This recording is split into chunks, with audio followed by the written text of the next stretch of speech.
Bom, dando andamento ao nosso 11º simpósio, a Procon Brasil Sindiconta, eu chamo para falar o vereador Ayrton Ferronato, que vai nos falar sobre a importância do contador na atividade pública.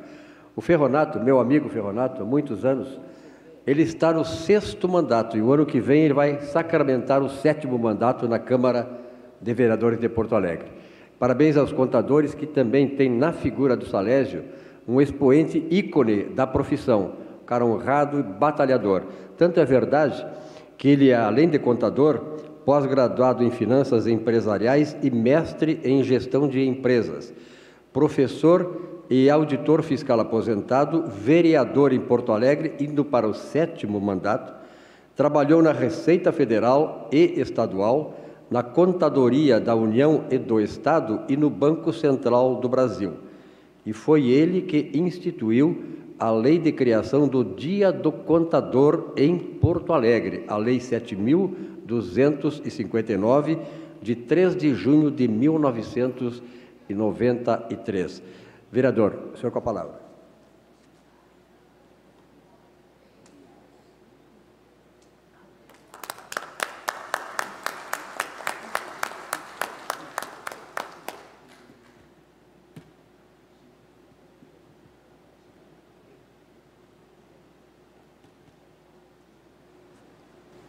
Alô,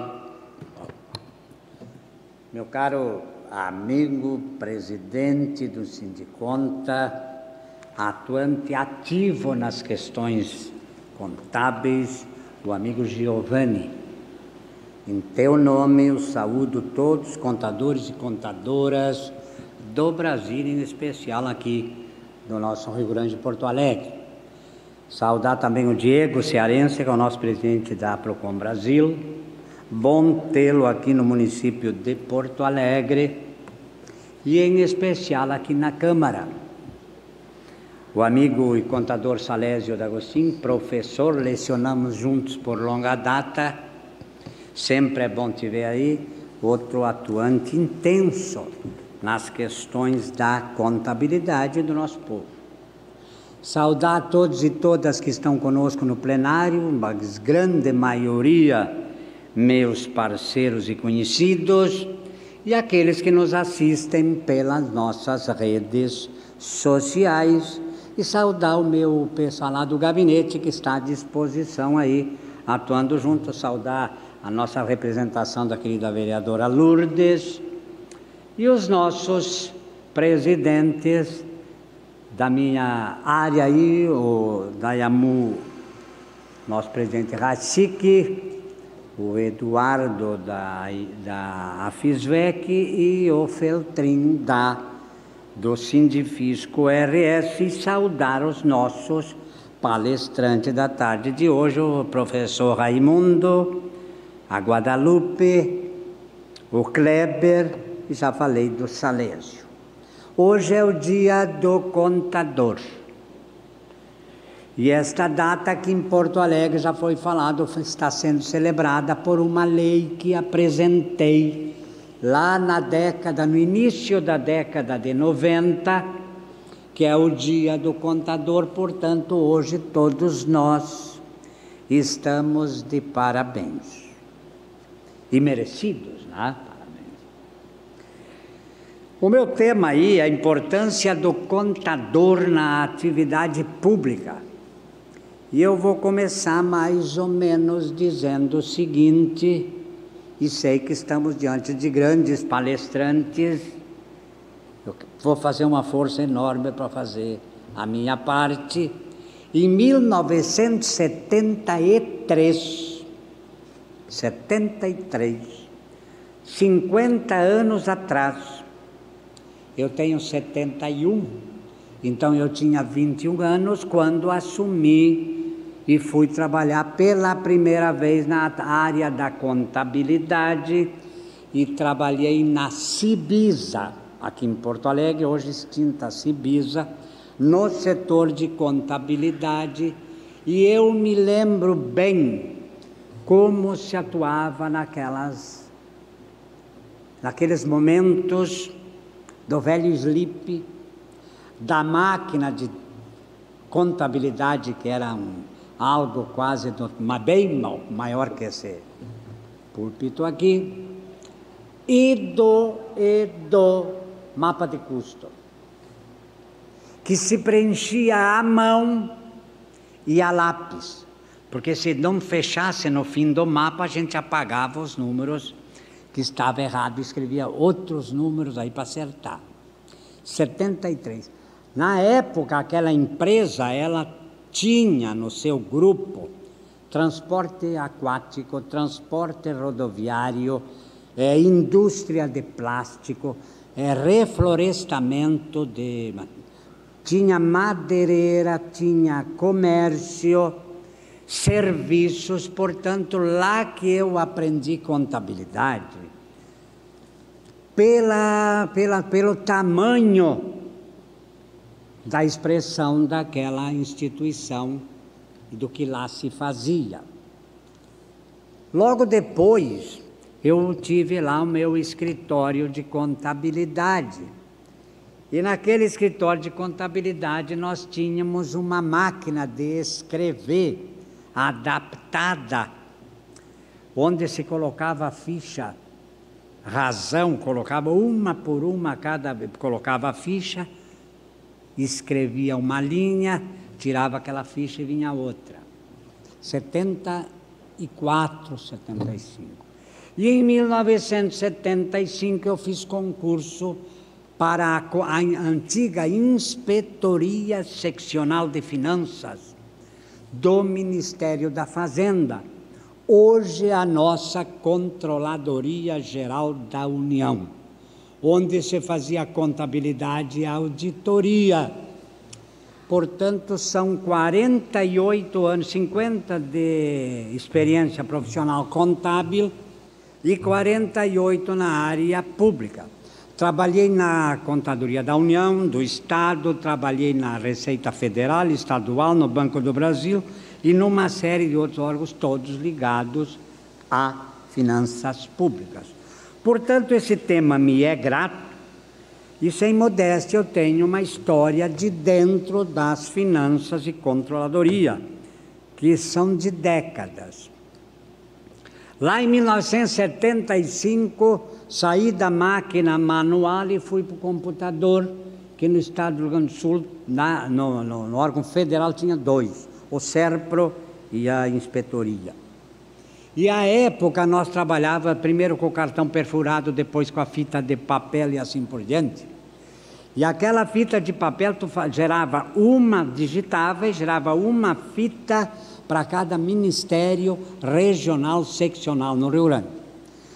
A cada final de mês, pouco mais, nós líamos aquelas fitas todas, uma a uma, e saía ali aquela fita da consolidação da contabilidade pública no Rio Grande do Sul. Todo dia 18 de cada mês, eu pegava aquela fita de papel e ia para Brasília. E lá em Brasília, não era offline o sistema de computação, que foi um avanço. Lá em Brasília, nós líamos fita a fita e levava o dia inteiro. Depois de lida todas as fitas de cada estado, saía uma outra fita bem maior, perfurada, e aquela fita gerava o balancete geral da União e no final do ano o balanço geral da União. As coisas mudaram, avançaram bastante e basta ver o que temos hoje, mais dizendo da importância que sempre foi a contabilidade pública, pela formatação de como se lançam os dados e pela importância que é no setor público. Quis o destino que em 1989, 34 anos atrás, eu fui eleito vereador de Porto Alegre pela primeira vez. E assim como tu dizes, meu caro Diego, da importância da contabilidade na tua vida, a minha vida também eu tenho na contabilidade, nos profissionais da contabilidade, homem e mulher. O esteio daquilo que me formei, do que conquistei do apoio que recebi, e desde 89 eu venho me candidatando. Quando me candidato, tenho me reelegido, graças muito a um conjunto de apoiadores que tenho, que grande, e muito centrado também no nosso setor de contabilidade. Quando assumi como vereador de Porto Alegre, agora que entramos no tema, basicamente, aqui, quando se chegava aí, era uma correria sem fim. 34 anos atrás. Acontecia aqui, em todos os municípios brasileiros, e acontecia no Congresso Nacional também. O cara se elegia e saía numa disputa feroz para fazer parte da Comissão de Constituição e Justiça, que era a comissão. E aqueles que eram médicos iam para a Comissão de Saúde, os professores de Educação, Finanças, Orçamento, Tributo, Contabilidade, nem existia. A Comissão de Finanças, Orçamento e Tributos aqui e no Brasil inteiro se tornou obrigatória. Todo município obrigatoriamente tem a Comissão de Finanças. E, sem modéstia, fui um dos capitães desse processo, que andei fazendo palestras pelo país inteiro, dizendo da importância da contabilidade, do tributo, do controle da prestação de contas, das finanças, do orçamento. E hoje é regra nacional. Todo parlamento tem uma comissão de Constituição e Justiça, de Finanças, e isso também, né, Juninho, valorizou sobremaneira a atividade do nosso setor de contabilidade. Vamos falar aqui do município, mas do Estado e da União também. A cada 4 meses, por regra nacional também, o Executivo vem à Câmara, na Comissão de Finanças, e ele vem na Comissão de Finanças prestar contas, que é uma das atribuições da contabilidade pública, é a prestação de contas, e se tornou tão fundamental, tão majestoso, tão importante, que está na Constituição Federal. Tem que ter em cada estado, e a cada 4 meses o Executivo vem para cá. E ele vem para cá prestar contas. Vem o secretário, vem o contador geral, nosso hoje controlador geral, vem sua assessoria, outras secretarias prestar contas. E uma outra atribuição que temos, fundamental no controle público, da contabilidade pública, é exatamente, e a atribuição do contador e contadora pública, é a transparência. Quem de nós não sabe das profundas, fortes e grandes exigências que o nosso povo tem de querer saber o que está acontecendo com as finanças públicas? E toda vez que nós temos estas reuniões, audiências, como disse, vem participantes da comunidade. Tem vindo aqui na Câmara bastante professores e alunos da PUC e de outras faculdades. E em todas as reuniões que acontecem, que o Executivo, contador e o secretário expõem números e contas, eles pedem mais transparência, querem saber mais detalhe das informações, e a pedida sempre é para o contador. Portanto, a contabilidade pública também exerce aí uma atividade fundamental da democracia brasileira, que é levar a informação para o Executivo, para o Legislativo e para a sociedade. É outra atribuição interessante, além do nosso controle e a nossa prestação de contas, que eu já falei.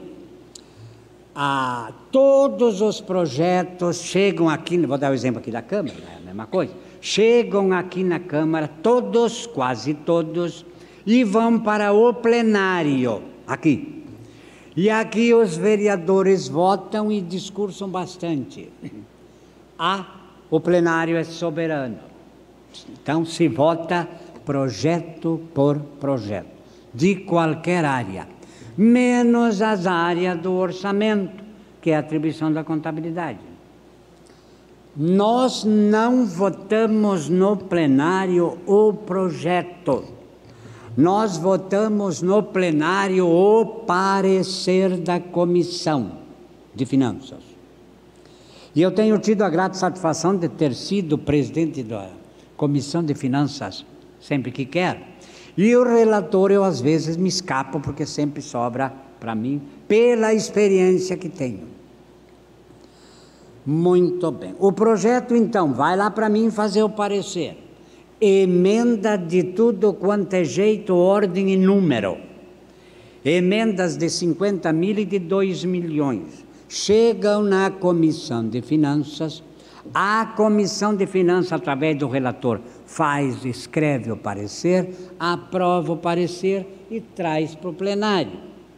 E o plenário aprova o parecer, sim ou não.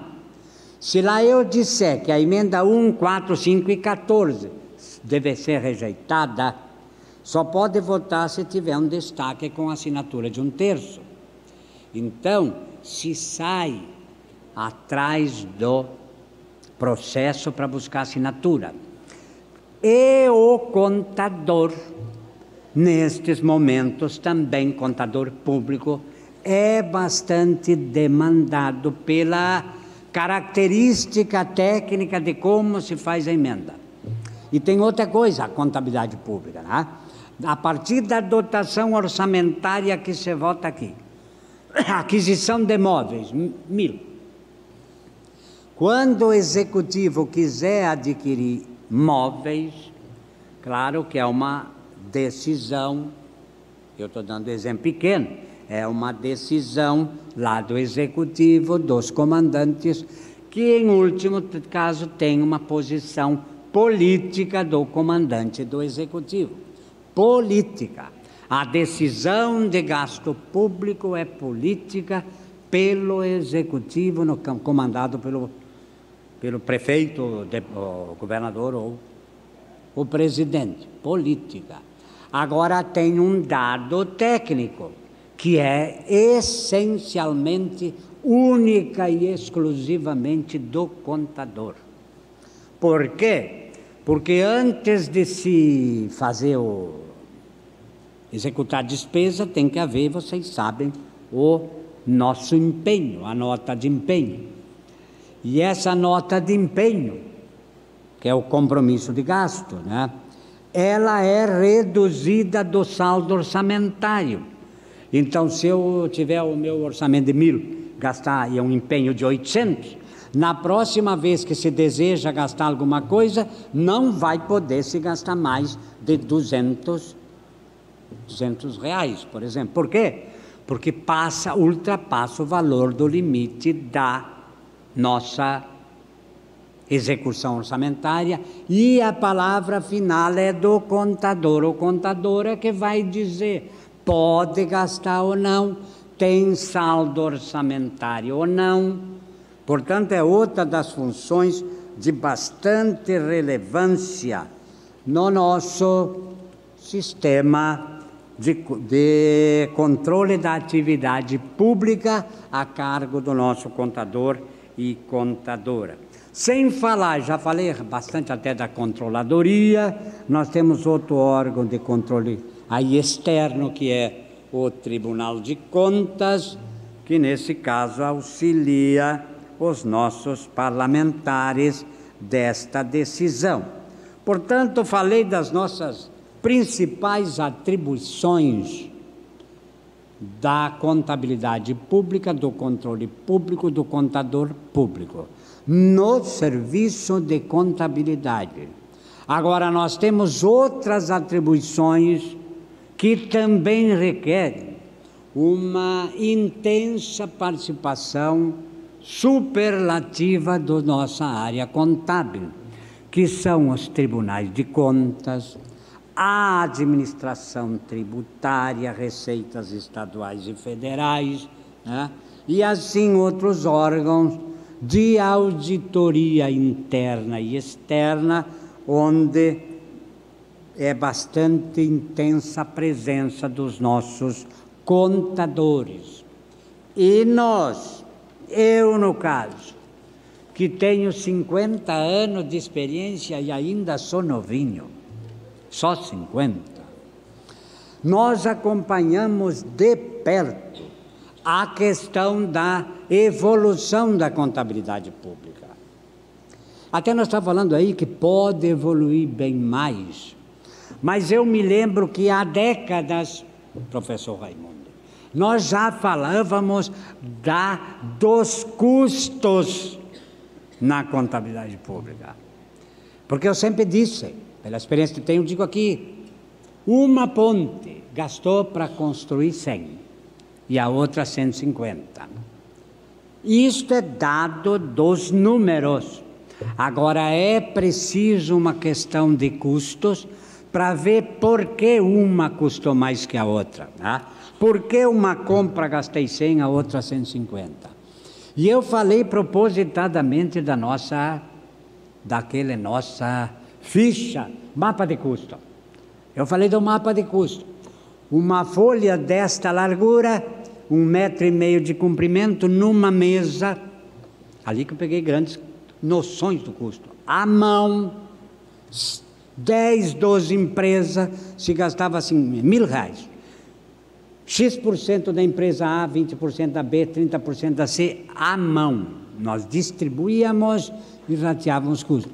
Hoje, pela evolução da informática que temos, da inteligência artificial que temos, seria muito simples, rápido, quase instantâneo, nós criarmos sistemas que avaliem despesas e custos em cada atividade do setor público também, porque conheço bem e sei vamos dizer, o controle e o que se faz na iniciativa privada, isto é possível também no setor público.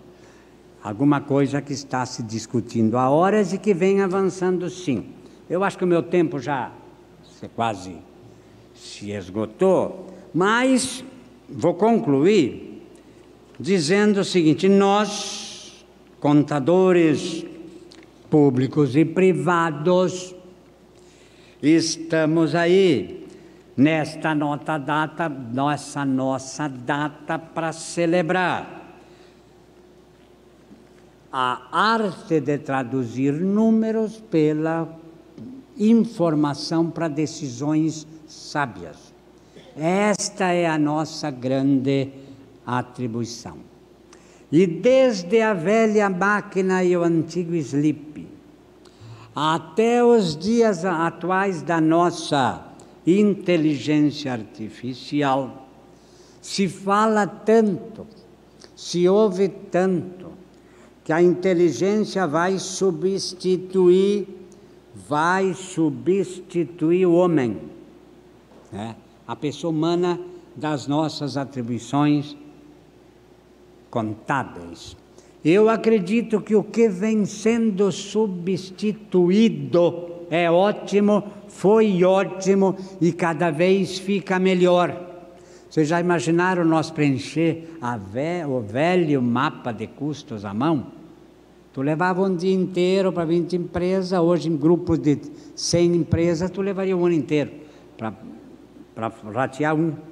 Hoje, com a máquina, nós traduzimos instantaneamente e tomara que venha cada vez mais inteligência artificial para substituir essas nossas tarefas mais manuais e mecânicas. Porque a nós cabe uma tarefa maior, que é insubstituível, meu querido D'Agostinho, que é exatamente a tradução do número frio por decisões sábias. E disto nós não afastaremos jamais, porque máquina nenhuma pode tomar a decisão melhor do que uma decisão humana, com um raciocínio matemático, às vezes sim. Esta inteligência artificial, ela é meio que matemática. Aqui o índice deu 10%, né? Matemático, às vezes sim. Agora, com paixão, com a razão, com a frieza e com tudo aquilo que está dentro da alma humana, nenhuma máquina nos substituirá e nós teremos sim uma vida longa e cada vez mais importante e necessária no setor privado e também indiscutivelmente no setor público. Obrigado pela atenção de todos. Eu vou aproveitar, me desculpa, acho que eu tenho um pouco de tempo. Eu lecionei muitos anos para concurso público. E os meus alunos eram aprovados, coisa de louco. E uma vez eu dei um curso, estava um jovem na minha frente, assim, falava bastante, foi fazer o curso, a prova do concurso. E na outra semana comecei outro curso, ele estava no mesmo lugar. Aí eu digo, vem, o que aconteceu contigo, meu amigo, que tu está aí? Diz assim, Ferronato, eu nem te conto. De 100% da matéria, 85% eu sabia 100%. Dos 15% que eu sabia 0%, caiu 100% da prova e eu tirei 0. Então, eu espero que eu não esteja chegado a vocês com apenas 15%. Aquele abraço e obrigado.